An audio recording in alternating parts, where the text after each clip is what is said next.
All right, I'm Alex Sanchez, and this is Americano.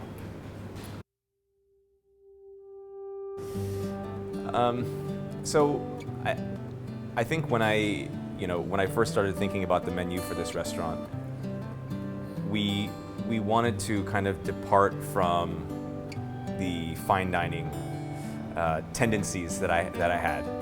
Obviously, as a young cook, you want to get the best education, you want to grow up in the best kitchens, and I mean, this is just tradition. You end up in fine dining restaurants. And so a lot of my cooking proclivities tended towards fine dining. More stuff on the plate, more technique, and really making the food about showcasing the technique, and rather than maybe connecting emotionally or just making something which is generous and honest. And so in deciding what was going to be on the menu, obviously we kind of looked to Italy because I feel that the food in Italy is very honest, very very genuine.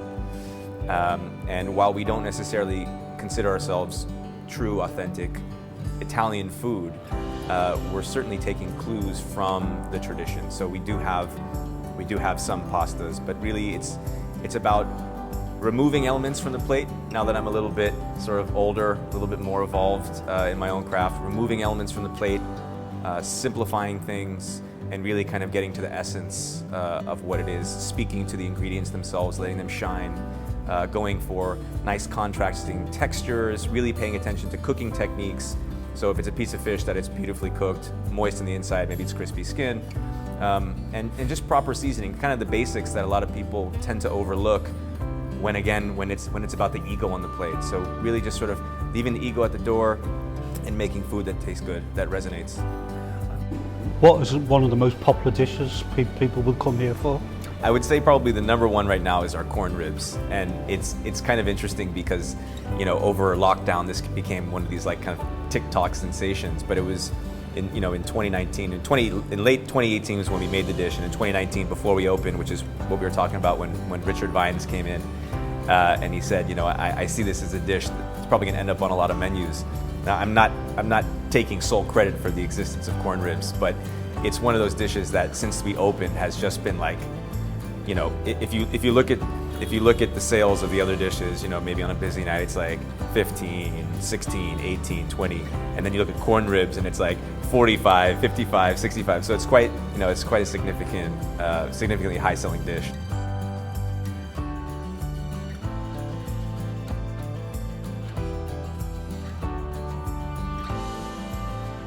So you take a cob of corn, and we're like very particular about it because each corn rib has to have exactly 2 even rows of corn.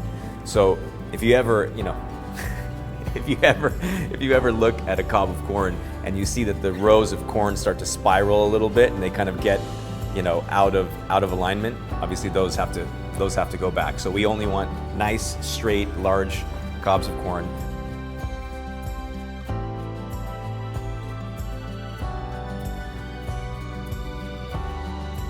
So I think part of the reason that I've lasted as long as I have here is because I'm adaptable, and I think more so than being a game-changing chef or an uber creative chef, I'm just highly adaptable, and I don't really get stressed out about that. There really is no consistency or standardization.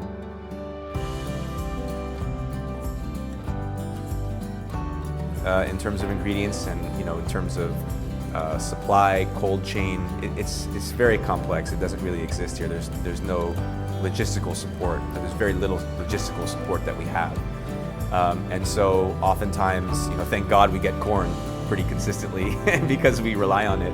But otherwise, a lot of the ingredients, they kind of come different all the time, and so learning how to adjust to whether it's a different acidity level in a lime, or different spice levels in chilies, or different size animals that come in. One day the chicken is larger or smaller. Whatever it is, we kind of have to adjust on a regular basis. And so knowing that one day I might order something and it may come in, it may not, is just I think it's part of every day. And so you walk in and, I used to get really bogged down by it. I think now it's just kind of part of the fun, and we can change the menu on a daily basis if we want. So if it's not there, then we take it off the menu.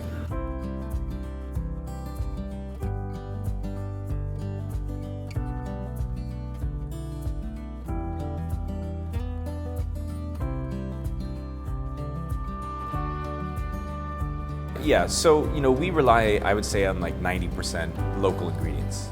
And when I say local, I mean within Maharashtra, and probably within a 5-hour radius of Bombay. Getting ingredients from other states is quite difficult, again because of this cold chain issue.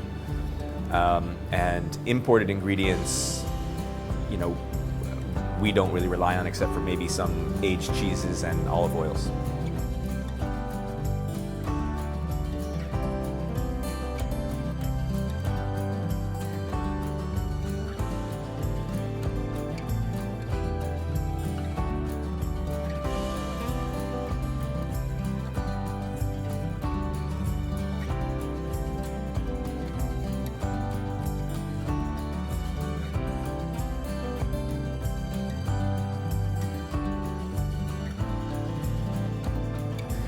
And we do have dishes which, I'll show you one later, which is probably the bane of the existence of some of our cooks, and it definitely speaks to that kind of tedious fine dining work that you might find in a Michelin-starred kitchen.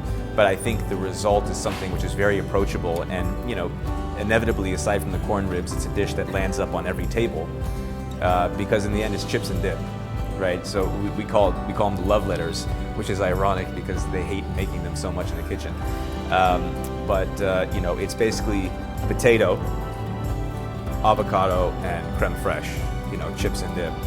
But we make a wafer roll of potato strands, and it kind of becomes this one-bite sensation where it's layered with a little bit of avocado, mashed avocado with some garlic and lime, a red onion creme fraiche, the creme fraiche which we make in-house, and then some pickled onions.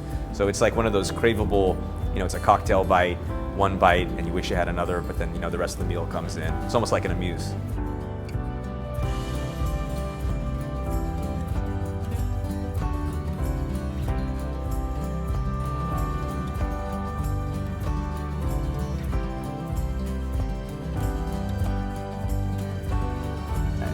We believe a lot in this neighborhood, and in fact, it took us a year to find this space because of how stubborn we are.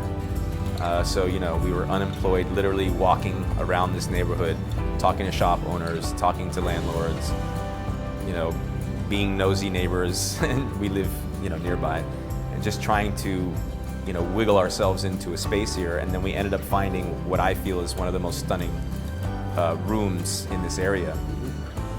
And I think that, Kaligota is basically 2 streets, maybe 3, and it has the potential to become, for me, one of the most amazing destinations, food and beverage destinations.